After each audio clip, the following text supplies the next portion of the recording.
Hi there, welcome to Positive Power with your host, Michele Dionne. Hope you've had a great summer so far, and we're actually in the home stretch now, aren't we? The weather's going to stay warm. You know, we seem to do good here in southwestern Ontario, right till about Halloween, but the kids are going back to school soon. So pros and cons, right? It's a little bit more expensive when they're back in school, packing lunches and supplies and whatnot.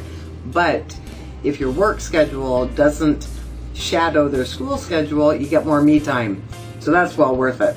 So that's a pretty exciting time for some parents. So today I wanted to talk to you a little bit about positive and negative affirmations. You know, if you were around and watching TV in the 70s and the 80s, you may be familiar, in the 90s I guess, with Saturday Night Live, which is still on. But they had a character called Stuart Smalley, and he did positive affirmations, and it really mocked positive affirmations in a way. But it brought attention to it, and they had a movie. It was Stuart Saves His Family, and the whole family was dysfunctional.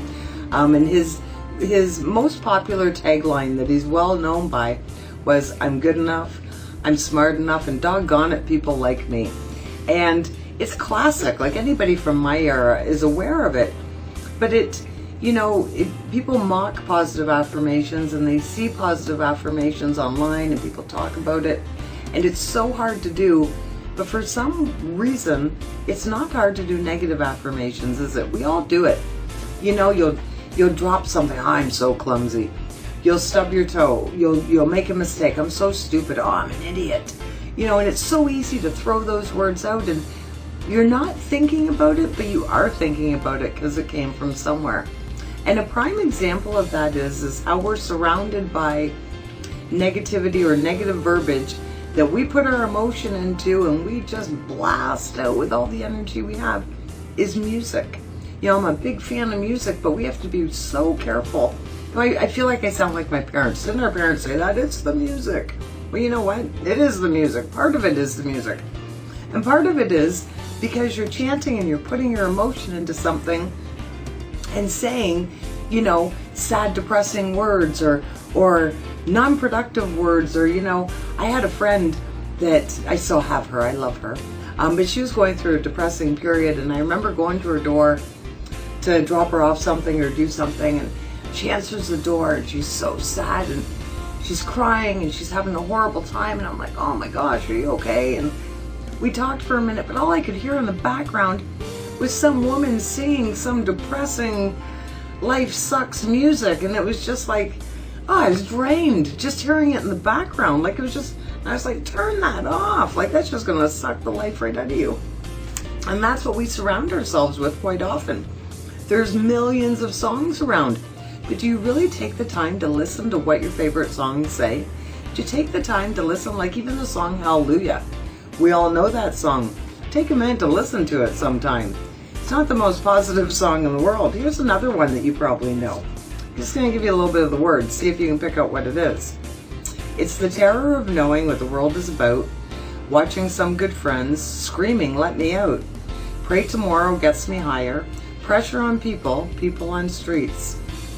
Chipping around, kick my brains on the floor, these are the days it never rains but it pours. Queen, under pressure. Here's another one. And this is a more common one because Queen hasn't been around for a long time, but they're still around, right? We still hear them. They're very popular, one of the most popular bands in the world. This other one, crashing, lifting a wall. Right now I need a miracle. Stranded, reaching out. I call your name, but you're not around. I need you, I need you.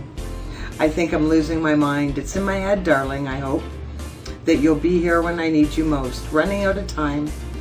Thought you were on my side. Now there's nobody on my side. How depressing is that? And how sad is that? And if you repeat that to yourself a whole bunch of times, you're planting a seed, you're putting emotion behind it. You know, your words are so powerful. So I have a challenge for you this week. I'd like you to take your 3 most favorite songs and just run them through lyrics.com. Or maybe if it's not on there, run it through another site or take the time to check out the lyrics. But start looking at what you're really exposing to yourself. What are you really singing and chanting to yourself?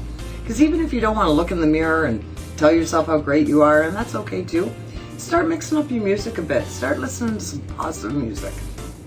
Uplifting stuff that's going to make you feel good, stuff that tells you how amazing you are.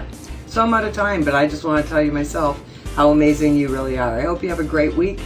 And think about it. Look up 3 songs. See what you think. Maybe you're on the right path, but if you're not, it's a great time to switch it up. Have a great week. Talk to you next time. Take care.